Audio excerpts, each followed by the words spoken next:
Hello, my name is Grant Van Vranken. Today we're going to talk about my 11 times great-grandfather, a man named Francis Posey, who grew up during a pretty interesting time in London in the shadow of Guy Fawkes and all that unrest following James I coming to the throne after the end of the Elizabethan age.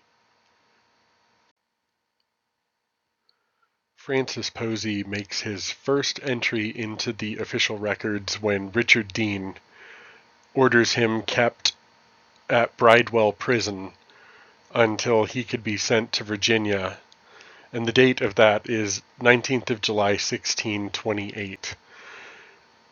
Now, we don't know exactly when Francis was born, but we estimate that it was sometime around 1615 or so, and he died in 1654 for sure.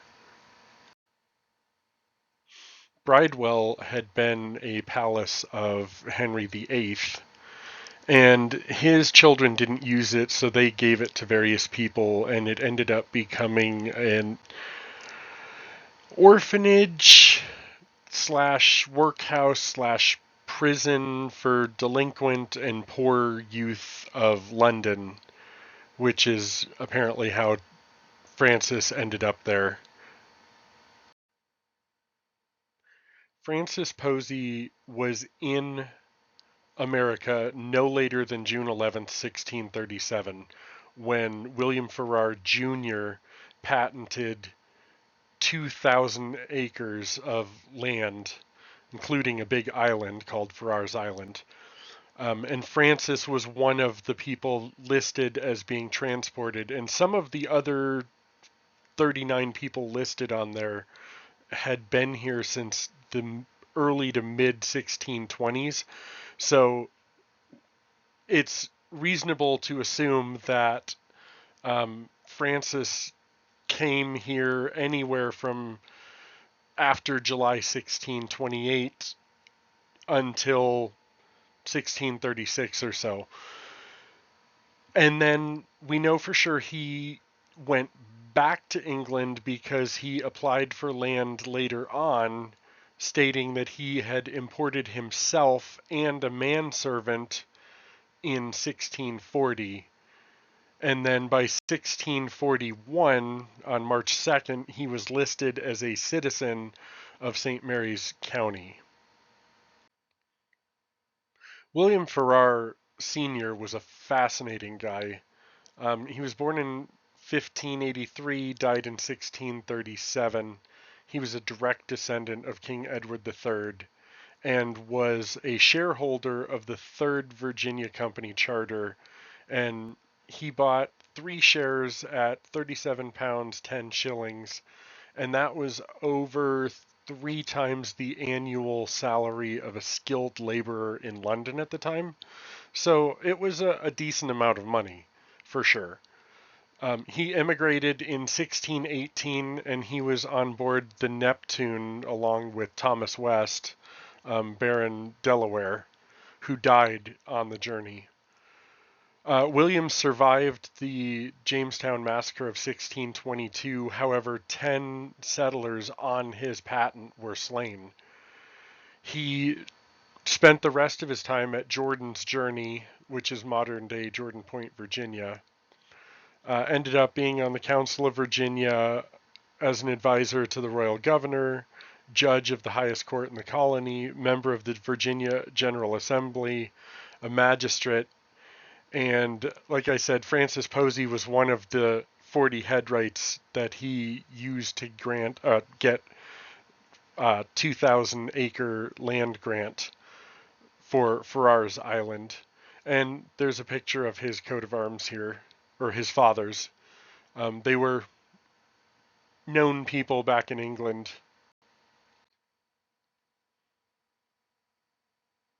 Elizabeth was the wife of Francis Posey, and she was imported by a man named Cuthbert Fenwick in 1643. Francis would later claim land in 1650 stating she arrived in 1643 and that he bought the debt. So he was entitled to her head right as land, and he received it. And they would have at least 2 children, but as far as we know, only 2 survived him, and that was Anne and John. She quickly remarried to Francis's business partner, John Belaine, and had children Nicholas and Grace, and then married again to Alexander Smith and had 3 more children. And she was somewhere around 41 or so when her last daughter was born, if we assume her birth date of around 1627. And we know that she was dead by 1676 because Alexander Smith had distributed the parts of the estate that he had held from her prior marriages to her descendants. This transcription comes from the Maryland archives, and it's dated December 1st, 1647. Elizabeth Posey, wife of Francis Posey, states, at the request of Anthony Rawlins, Elizabeth, the wife of Francis Posey, deposed that in July last, meaning July 1647, she was walking with Goody Monday and Edward Hudson through the corn that did belong to Mr. Clark and Richard Cox unto the tobacco house. As they all returned homeward to the house of Thomas Monday, Elizabeth saw Edward Hudson pull certain ears of corn out of the field above mentioned, and took them into the house of said Monday. So this is important because at least it proves that Elizabeth was for sure married to Francis by December 1647. Francis prospered when he came to Maryland. It's not certain how long he stayed in Virginia the first time when he came, but he definitely went back and then came back to Maryland rather than Virginia. And a lot of people liked Maryland because of the religious toleration, and if you were able to pay your own passage, you were automatically entitled to 100 acres of head right for bringing yourself into the colony, because they needed quality settlers, as they called it, or whatever. But really, they just needed people to come and farm all this land. And Francis was apparently respected by his constituents or his neighbors. Although he was illiterate, there's no evidence he could ever sign his name. He signed with a mark. But anyway, he signed, swore an oath of fealty January 2nd, 1640, and then he was an assemblyman for St. Clement's Hundred from 1641 to 1649. And during that period, he attended the assembly more than anyone else. And apparently you got paid 50 pounds of tobacco per day of attendance. And then he was a member of the Maryland House of Burgesses from 1650 until 1654. He was a juror, deputy sheriff, and on March 3rd, 1653, he was documented as having traveled 100 miles from his home to attend court at St. Mary's. And the records also mentioned he purchased a new boat in February of 1643, because apparently it was much easier to travel by boat in that area. But that was a long way to travel back then. A long way. As I said, Francis did really well when he came here. He described himself as a planter, which would indicate that he owned land sooner than we've ever been able to find actual documentation of, because on December 5th, 1642, he demanded 1,000 pounds of tobacco for damage to his own crop due to his numerous absences handling assembly business, and it was granted by the order of Lieutenant Grawl. And then the first mention of actual ownership of land comes January 15th, 1648, when he mentions transporting both himself and an able-bodied manservant in 1640, and that he purchased the head right of two other people that transported themselves in 1643 and 1646, which meant he was authorized to get 400 acres of land total for all four head rights.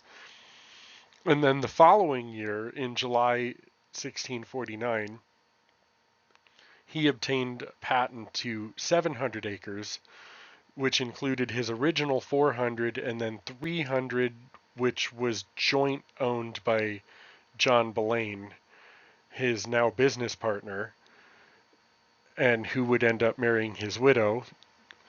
And they unified the 700 acres and called it Arthur's Hope.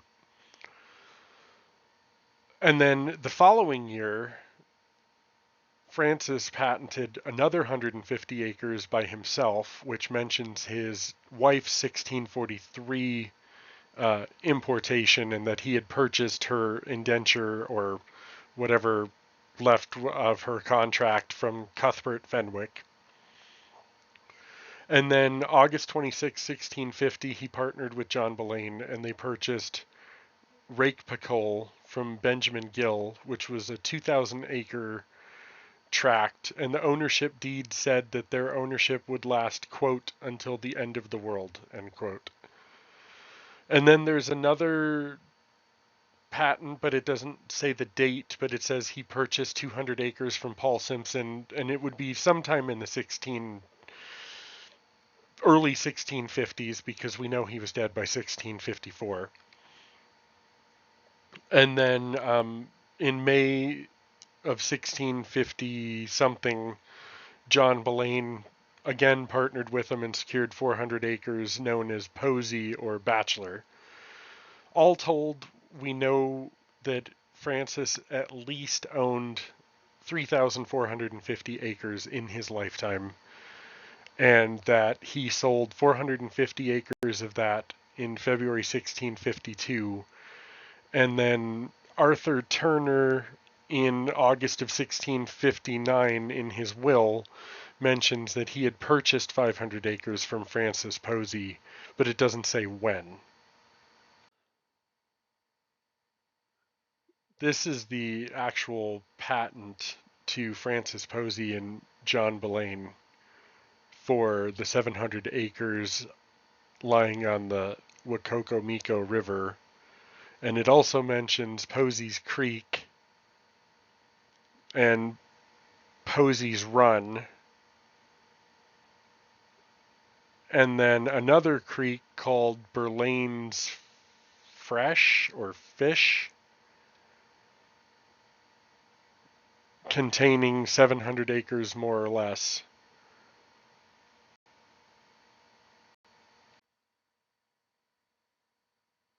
Francis and John Belaine actually received the patent signed by the governor in 1649, July of that year. And 1649 was a huge year in English history. And prior to this grant, they would have received news by then that Charles I had been executed. Would have been interesting to see what their reaction would have been. Francis and wife Elizabeth had two known children, per the court records. Anne, who acknowledged on April 12, 1669, that she was inheriting a filly mare from her father's estate, even though her father had died in 1654. It's really confusing. Anyway, she was saying she owned a mare in her own right, and that she was getting ready to marry a guy named John Mould, and this is what she was bringing as her part. And then John Posey, who listed himself as a planter, stated that his stepfather, Alexander Smith, had given him his entire share from his stepfather's will. And John would end up marrying a woman by the name of Susanna.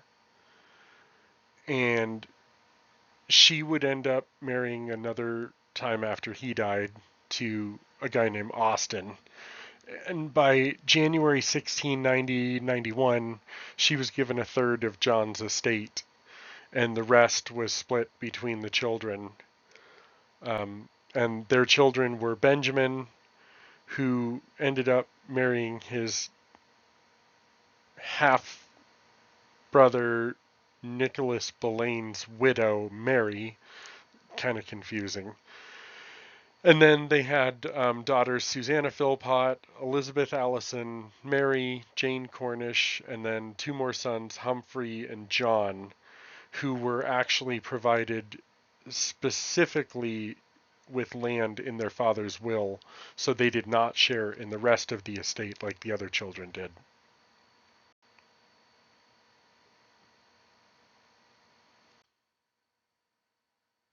Francis died sometime between March 3rd, 1653, when he sold two cows named Browning and Jean, and May 23rd, 1654, when it's recorded in the records, Mr. Nathaniel Pope, by William Johnson, his attorney, demanded 660 pounds of tobacco and cask out of the estate of Francis Posey, deceased.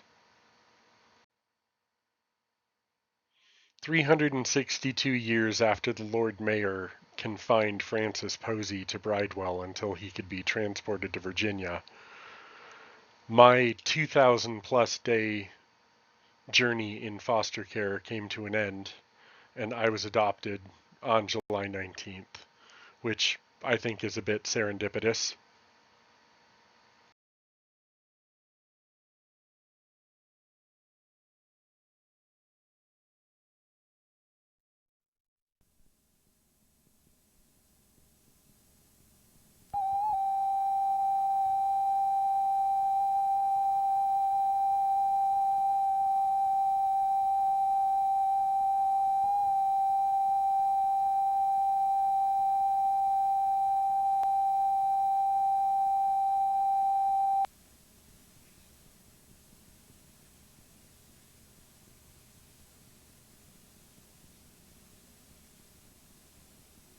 I just like cookies, period. I like big cookies. You like big cookies? I like Cookie Monster.